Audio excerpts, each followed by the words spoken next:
welcome to LTV News. I'm Nada Marche and these are top stories of today. Protesters camped out in Cairo's Tahrir Square and continue to press demands.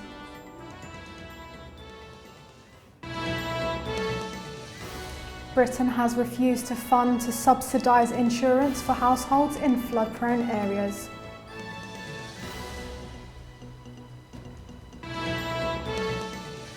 And legendary guitarist Jimi Hendrix would have turned 70 years old today.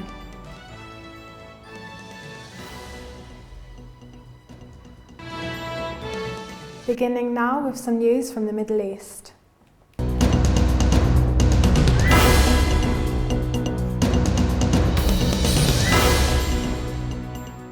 Protesters camped out in Cairo's Tahrir Square and continue to press demands that a presidential decree giving its issuer extensive powers be scrapped. Hours before members of various political parties, movements and coalitions plan on gathering in Tahrir Square after midday prayers, demonstrators anticipate a peaceful expression of discontent from all participating parties. Morsi's administration has defended his decree as an effort to speed up reforms and complete a democratic transformation. Leftists, liberals, socialists and others say it has exposed the autocratic impulses of a man once jailed by Mubarak. On Monday evening, Morsi's spokesman said an agreement had been reached with the judiciary on a compromise over the powers, but the announcement appeared not to dim some protesters. They worry that the Muslim Brotherhood aims to dominate the post-Mubarak era after winning the first democratic parliamentary and presidential elections this year. A counter-demonstration organised by the Muslim Brotherhood and the ultra-conservative Salafi al-Nur party was postponed. The crisis has exposed a rift between Islamists and their opponents. One person has been killed and about 370 injured in violence since Morsi issued Thursday's decree, supported by international praise for brokering an end to 8 days of violence between Israel and Hamas in Gaza. The body of Palestinian leader Yasser Arafat was exhumed today, 8 years after his death, as part of an investigation into allegations that he was poisoned. French magistrates opened a murder inquiry in August into Arafat's death in Paris after a Swiss institute said it had discovered high levels of radioactive polonium on his clothing. A team of international experts from Switzerland, France and Russia was due to take samples from Arafat's body to see if they could detect any trace of poison. The corpse will be reburied later in the day with full military honours. A new Israeli air shield against rockets more powerful than those intercepted by Iron Dome in the Gaza conflict passed its first field test last week after being rushed through development. A video released by Israel's defense ministry to Reuters news agency shows a test launch of the new system called David's Sling. Officials said that the system shot down a target rocket in a secret 20th November desert trial that coincided with fierce shelling exchanges between Israel and Palestinians in the Gaza Strip.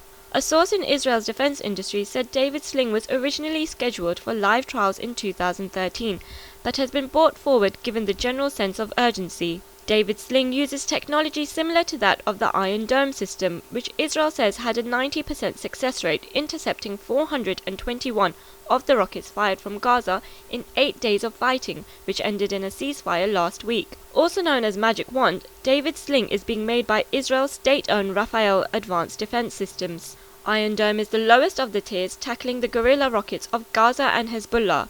It was originally meant to handle ranges of up to 70 kilometers, but designers say this is being expanded to 250 kilometers. David's Sling would serve as a bridge between Iron Dome and Arrow, blocking out rockets that prove too fast and powerful for Iron Dome or any ballistic missiles that are missed by Arrow. A recently retired Israeli defense official who has been briefed on the international contacts over David's Sling linked the Balkan interest to worries about Russian cruise missiles. Moving on to our news from around the world.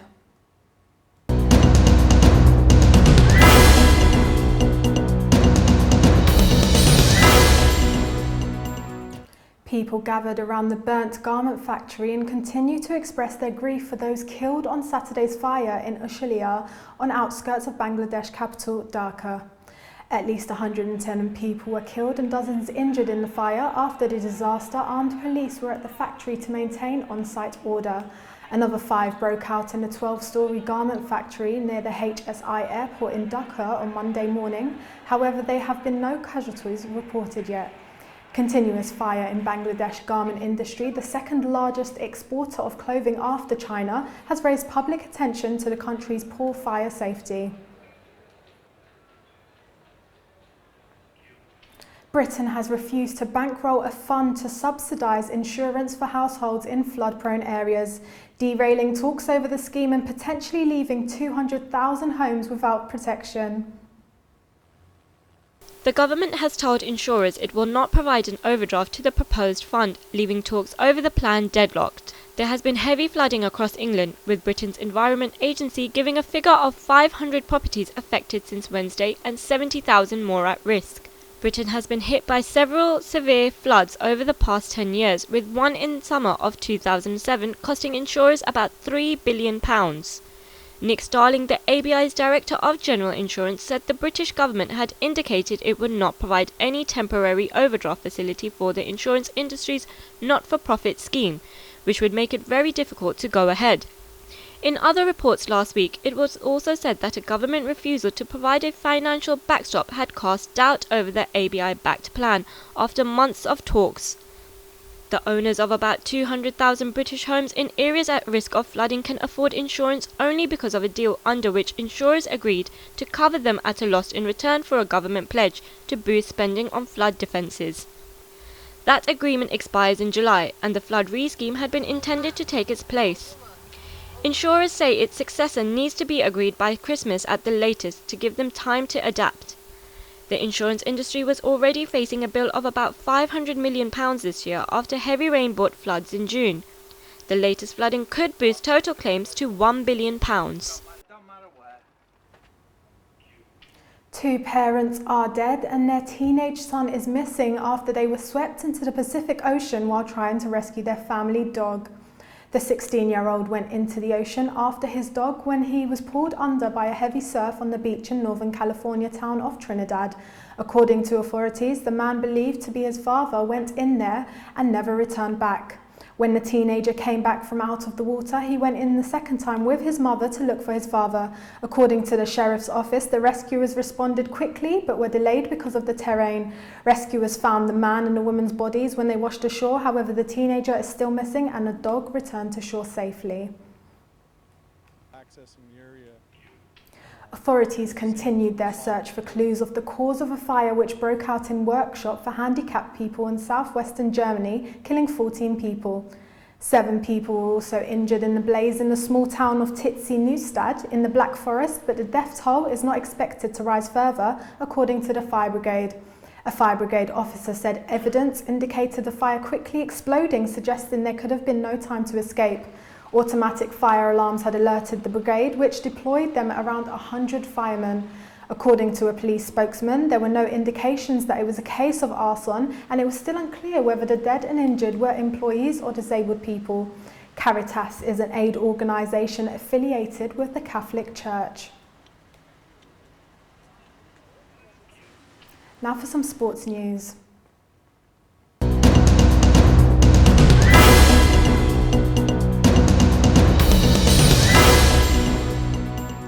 They may be poles apart, but this year's North Pole Marathon winner Andrew Murray has triumphed the Antarctic Ice Marathon.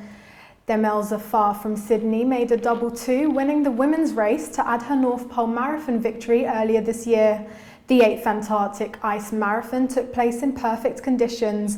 There were 46 athletes from 15 countries braving the sub-zero temperatures and completed the 42-kilometre race at the bottom of the world. Every competitor had to have his or her skin fully protected, including a full balaclava, goggles, gloves and mittens, long johns, waterproof running pants and several layers of thermal clothing. Hydration for the runners is difficult to manage in the excruciating cold, and sweating was one of the biggest issues for all the runners to deal with. The course was laid out around the Union Glacier camp, where markers were positioned in the snow and ice.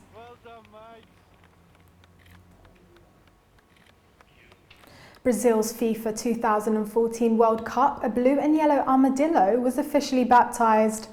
The name of the free-banded armadillo, an endangered species to Brazil, was announced on national television by TV Globo's host Tadu Schmidt.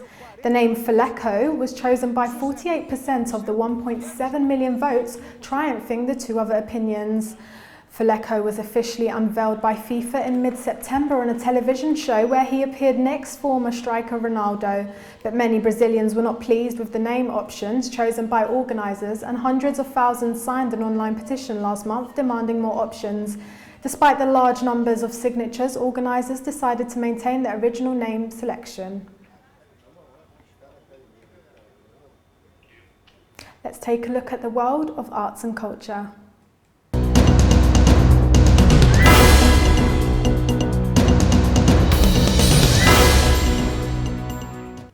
Excitement has hit the city of Wellington, New Zealand, as it makes last-minute preparations for the world premiere of the movie The Hobbit: An Unexpected Journey. Hobbit fans turned out in fancy dress last night for a costume party and were treated to a surprise appearance from the movie's director, Peter Jackson, and actor Elijah Wood, who plays the character Frodo. Wood had also acted in Lord of the Rings trilogy filmed in New Zealand and said he was happy to be back. Organisers said a lot of the work was put into preparations. The movie is set to premiere in Wellington tomorrow. The Hobbit movies are based on J.R.R. Tolkien's book and the story that leads up to his epic fantasy, The Lord of the Rings, which Jackson made into 3 Oscar-winning films about 10 years ago.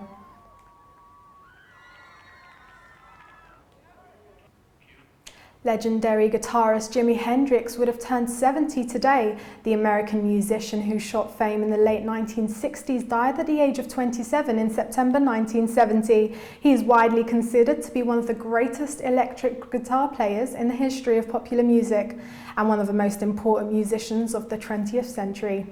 Influenced musically by the American rock and roll and electric blues following initial success in Europe with his band The Jimi Hendrix Experience.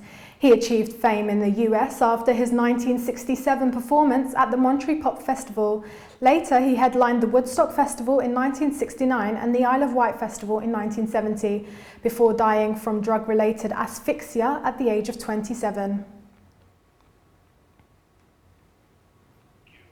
That's all we have time for today, but before we go, let's take a look at today's top stories.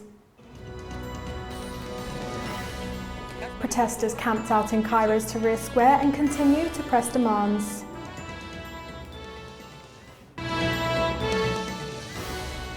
Britain has refused to fund to subsidise insurance for households in flood-prone areas.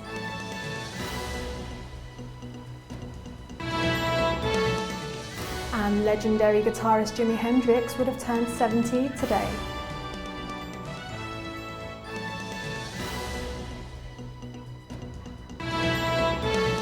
Thank you for watching. For more information, please visit our website at www.levant.tv. Join us tomorrow at the same time, and until then, from all of us here at LTV News, goodbye.